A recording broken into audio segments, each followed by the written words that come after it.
Olá pessoal, eu sou Virgílio Carvalho, um aficionado pelo turismo, em especial pelo turismo do Brasil e do estado de São Paulo. Aprendi com o governador Mário Covas que o mundo todo se encontra aqui e lembrar que cada vez mais, cada um de nós tem que converter aqueles que não são empresários ou trabalhadores de turismo para que trabalhem e empreendam em turismo. E aqueles que ainda não tiveram oportunidade de ser turistas, que sejam turistas. Não existe coisa melhor nessa vida.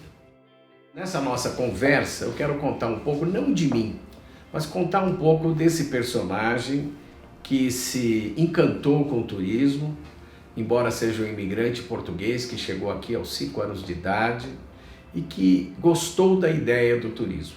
No ano 70, quando eu me propus a fazer vestibular para administração, eu era contador, já era um técnico de contabilidade formado pela Álvares Penteado, prestei concurso de vestibular na GV e o dia que eu fui fazer a minha matrícula, descobri que eu tinha entrado em administração pública, o curso era à tarde e eu não tinha como fazer isso, porque eu já trabalhava desde os 7 anos, depois aos 14 já no escritório de contabilidade e aos 20, quase 20 nesse escritório de contabilidade. O meu negócio era números, era balanços, mas eu queria mudar um pouco a minha vida, queria fazer uma vida mais dócil e mais colorida.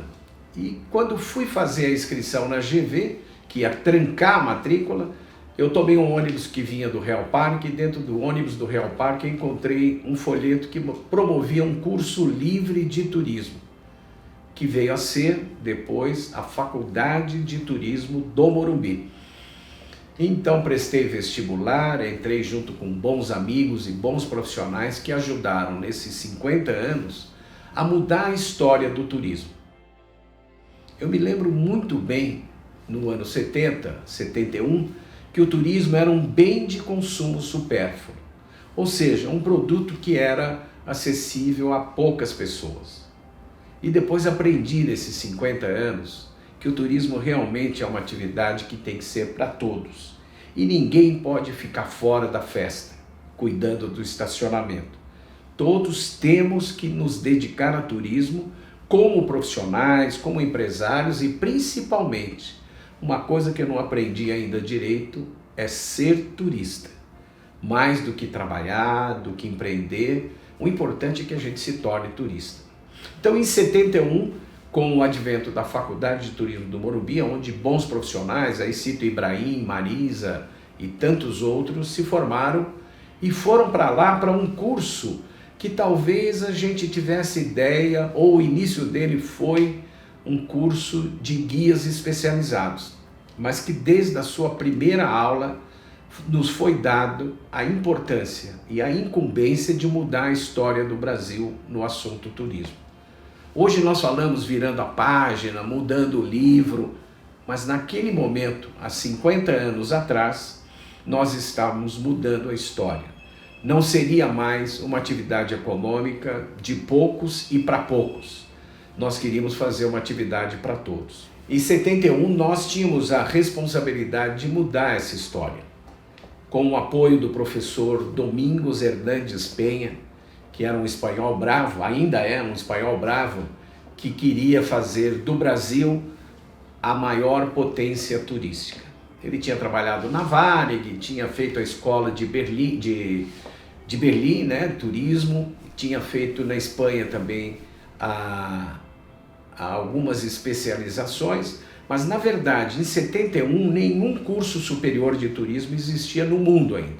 Então a Faculdade de Turismo do Morumbi foi a primeira e dali saíram bons profissionais e que motivaram um pouco a realização do turismo pelo Brasil. Nós fomos pioneiros, muitos de nós, e o meu exemplo do Ibrahim, por exemplo, foi que ao 2º ano da faculdade a gente já dava aula para o primeiro. Na verdade, a gente colava as aulas que tinha tido e vinha dar essas aulas e motivando. O importante é que foi sendo formado um exército que hoje representa a importância do turismo no Brasil. É claro que a formação profissional foi importante, Mas a imprensa daquela época, 1971, 72, já era importante também. Os suplementos da Folha com Horácio, do Estado com Joel Lois, a Clícia Mendes Carneiro, que com o City News, era um jornal que chegava à nossa casa todo final de semana, já eram motivações não só para os profissionais, mas também para os viajantes. Mas ainda era um produto especial, para poucos, de consumo limitado. Então nós vivemos esse início, eu costumo lembrar bem e lembro quando converso em palestras, converso com amigos, converso com alunos, de lembrar por onde tudo começou. E é importante que hoje, né, nós vivemos aí uma quarta geração da importância do turismo, e é isso que nós vamos falar no dia de hoje um pouco com vocês. Queria fazer esse histórico, dali da faculdade tudo começou, e eu também comecei profissionalmente, criando o Centro de Estudos e Pesquisas de Turismo, que se chamava CPTUR, foi o primeiro a ser criado no Brasil. Na verdade, era a reunião de algumas palestras dadas pelo Brasil e um monte de recortes de jornal que passavam depois a ser, muitas vezes, aulas, palestras, informações para o resto do Brasil. Também nessa época, e eu vou falar já estendendo até 1974, o turismo tinha sua importância. Já se criavam as secretarias estaduais de turismo pelo Brasil, no estado de São Paulo as suas secretarias municipais. No Brasil todo, o Nordeste foi pioneiro em buscar, já que não tinha a importância da indústria e do comércio, com o turismo em suas belezas naturais, a criar as suas empresas estaduais, as suas secretarias, e aí eu vou destacar pessoas como o Manduca de Alagoas, vou destacar Manuel Castro, do qual eu fui colaborador na Bahia Tursa, porque no ano de 73 eu fui trabalhar na Bahia Tursa, a empresa de turismo da Bahia, quando foi criada, e foi a minha primeira grande experiência, e a grande experiência até hoje. E o Nordeste como um todo, criando a CTI Nordeste, que era a Comissão de Turismo Integrado do Nordeste. Foi atuante com seus vários presidentes que sempre fizeram do destino turístico Nordeste a importância econômica e a importância de desenvolvimento na geração de emprego, renda, e fazendo com que a nossa atividade começasse a ter a importância que hoje já tem e que ainda merece muito mais. Na Bahia Tursa, eu acabei trabalhando em São Paulo, quando nós fizemos a primeira feira da Bahia, me lembro como se fosse hoje, há 45 anos atrás, nós fizemos a Feira da Bahia, no Anhembi. Dr. Caio de Alcântara Machado disse para o então governador Antônio Carlos Magalhães que a feira reuniria aí na semana toda alguma coisa como 12 mil pessoas. Nós tivemos 15 mil no primeiro dia de visita à Feira da Bahia, no Anhembi. O próprio filho, que já faleceu, uma pena, o nosso Lula baiano, que era o Luiz, filho de Antônio Carlos Magalhães, o Luiz Eduardo, ele foi um dos que ajudou a fritar acarajé, porque nós tínhamos 15 baianas fritando acarajé e não vencia para atender as pessoas que vieram à feira. O artesanato que nós trouxemos, 2 aviões da VASP lotados, que vieram de artesanato, de cerâmica, de fita do Senhor do Bonfim, assim por diante, não deram conta para os 2 primeiros dias. Tivemos que trazer mais material. E os shows foram vendidos com antecedência.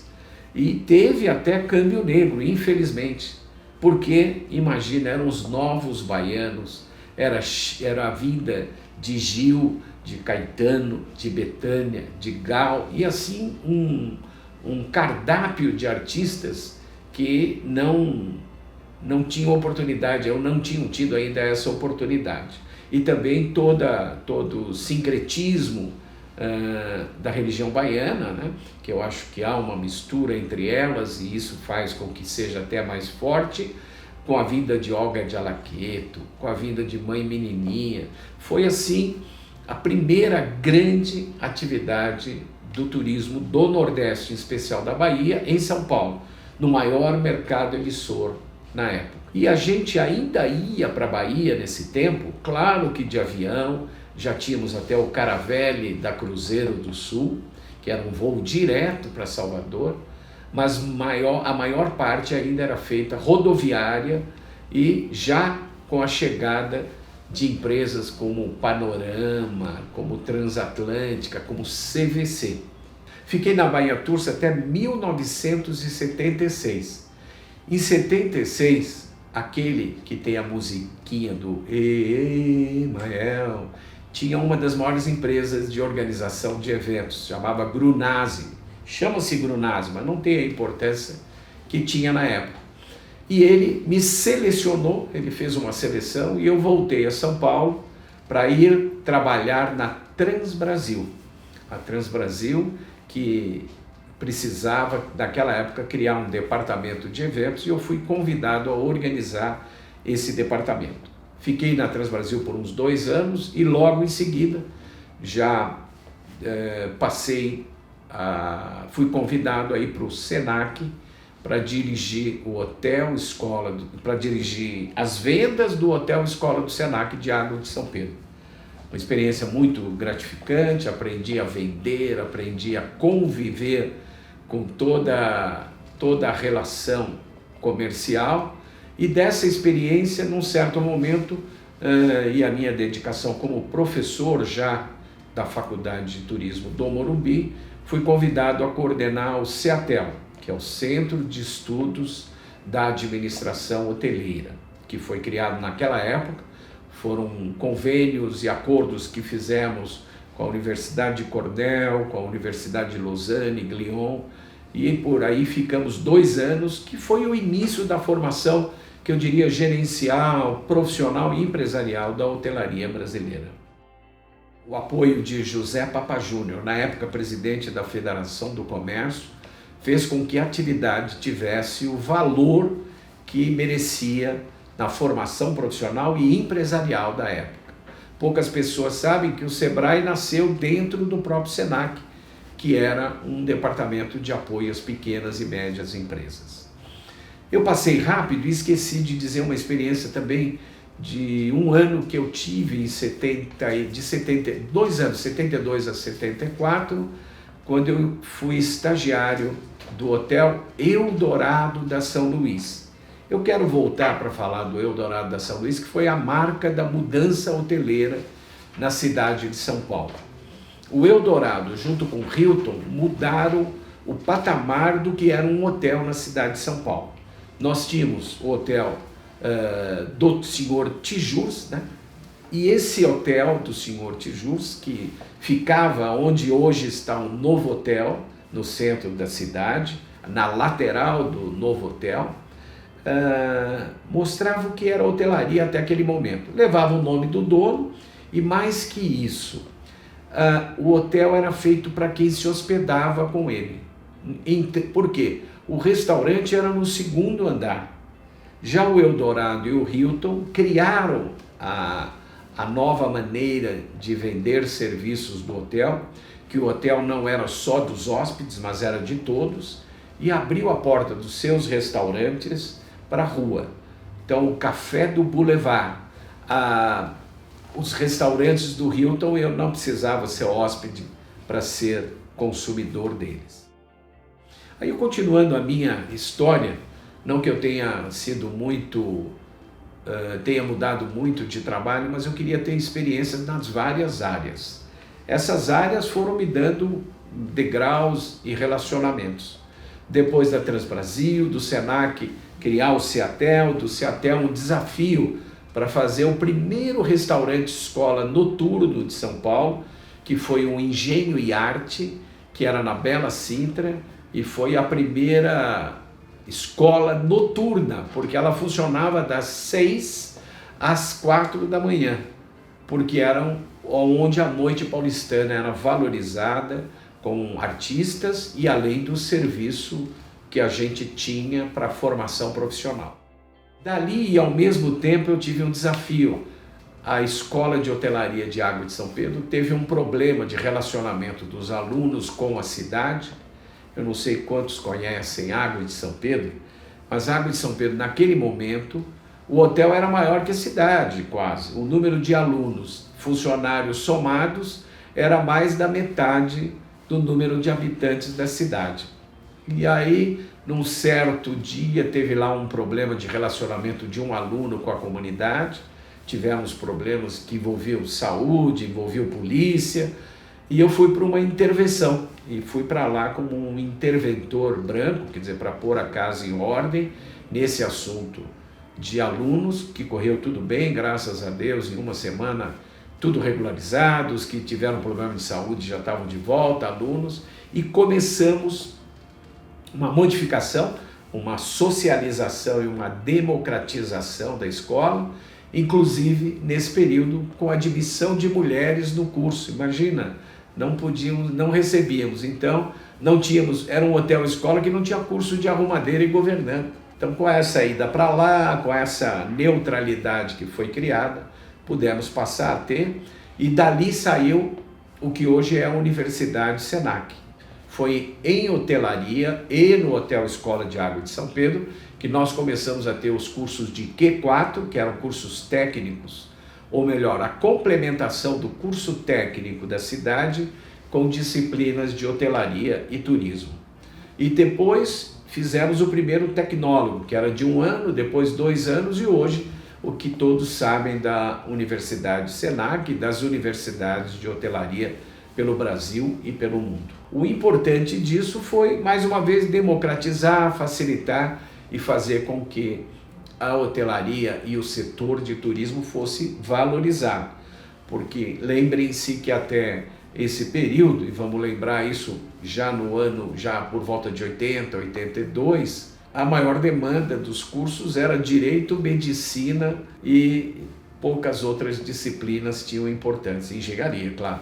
Mas aí o turismo ocupou um espaço importante, a hotelaria, e evoluímos. Eu era feliz e não sabia em Água de São Pedro, e recebi um dia a visita do banqueiro Dr. Aloísio, do Banco Real na época, não eu, o hotel, ele era hóspede do hotel, e me propôs um desafio. Falou, olha, eu preciso de alguém que possa ir para São Paulo, abrir um hotel nosso, porque o hotel está pronto, e eles não abrem um hotel, não sei o que acontece. E eu tive a oportunidade, vim um final de semana, avaliei, visitei o Hotel Transamérica e aceitei o desafio. É que, claro, não abri o hotel, porque todos os colaboradores que ele tinha no hotel eram bancários, e sem nenhuma crítica aos horários dos bancos na época e dos bancários, imagina eu que sou bancário, que entro às 9 e saio às 4, vou querer entrar num negócio chamado hotel que é 24 horas, sábado, domingos e feriados. E aí foi o desafio, e eu fui para o Transamérica, foi uma experiência, eu montei uma escola dentro do Transamérica.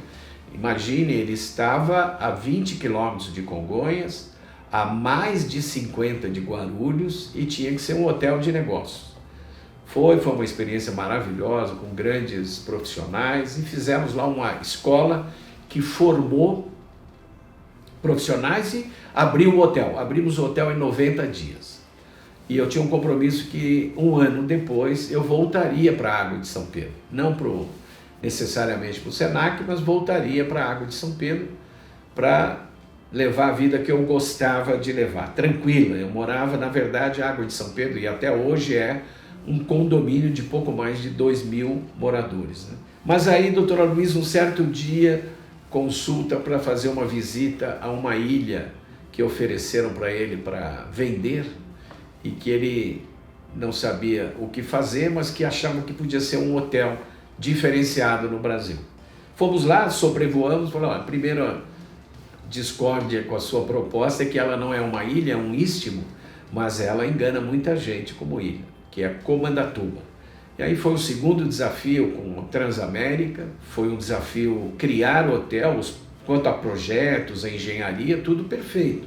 O duro eram os trabalhadores, um hotel que exigia qualidade ainda maior e que não tinham tradição. Imagine, Ilhéus fica a 80 quilômetros e a cidade nem é Ilhéus, a cidade é Canavieiras. Mas foi um desafio muito bom, consegui um maestro que já tinha tido a experiência do hotel em Camboriú, né, que era o Pepe Rigosa. Pepe é um homem que tinha implantado hotéis pelo mundo, em especial lá em Santa Catarina, e que tinha uma experiência como essa. Aí tentei levá-lo lá, ele topou o desafio e conseguiu montar esse hotel, um hotel que até hoje representa o diferencial.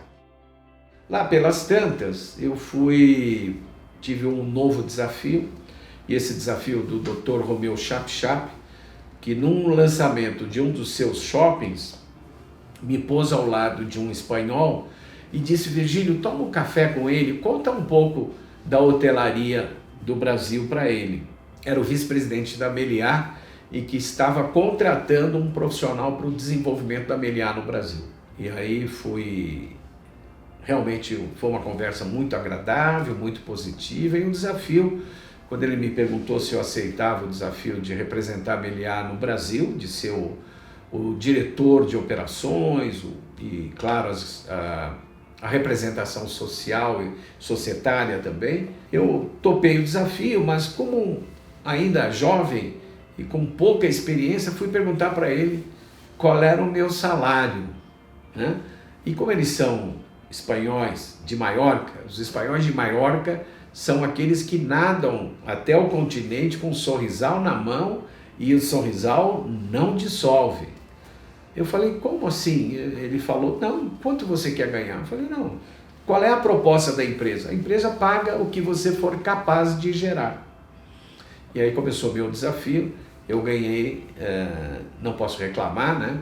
Mas ganhei aquilo que gerei. A Meliá fez 20 hotéis, eu encaminhei 20 hotéis, nem todos os inaugurei, mas foram 20 hotéis feitos sem um tostão dos espanhóis no Brasil. E exemplo de hotéis como o World Trade Center, como o Meliá Maceió e outros 18 pelo Brasil e por São Paulo principalmente. Então da Meliá a coisa caminhou, aí fui tendo experiências de governo, as experiências de governo também foram muito gratificantes. Fui o primeiro secretário nacional de turismo no governo Sarney com o ministro Roberto Cardoso Alves, quando o desafio foi criar o campo de rodeio de Barretos, né? Que aqueles que iriam aprovar o campo de Barretos foram muito objetivos e muito diretos comigo. Quando eu apresentei a proposta, me disseram: para que vai cercar uma fazenda em Barretos, pagar para cercar uma fazenda em Barretos, para ver o homem cair do boi? E eu disse: não é isso, a proposta é mais, tem um fundamento mais esportivo, cultural. Falou: então mostre para a gente. E era uma reunião que levava o dia inteiro, era o que é hoje o Conselho Nacional de Turismo. Esse conselho é quem investia nos projetos, era o dinheiro do governo para o turismo. Eu parei na hora do almoço, enquanto eles almoçavam, eu fui fazer umas contas e fiz as contas do que seriam garrafas, na época não existiam latas, mas garrafas de cerveja, garrafas de refrigerantes, quilos de carne e assim por diante, para mostrar a importância econômica que isso poderia ter, e sou muito grato por eles terem acreditado numa conta de português feita num papel rascunho a lápis, que mostrou que realmente o campo merecia ter o investimento do governo, em especial do Ministério da época, Indústria e Comércio, que tinha turismo e a Embratur como apêndice. Passado um tempo, fui convidado para a Embratur, antes do Caíto chegar, e depois até meio da sua gestão como presidente da Embratur. Fiquei na Embratur como diretor de Economia e Fomento, onde tive a oportunidade de repartir com pessoas importantes projetos que marcaram o Brasil, como o da Ana Karen, que fez todo o trabalho contra o turismo sexual infantil e o turismo sexual de uma maneira geral, e outros profissionais como Paulo Argrives, que foi o responsável nessa minha diretoria pela busca de investimentos nacionais e internacionais. Então foi um período muito rico também de viver em Brasília. Outra passagem, eu saindo da Meliá, eu tive uma empresa durante um bom tempo de formatação e oportunidade de negócios, e aí eu entrei direto mesmo na área de assessoria e consultoria.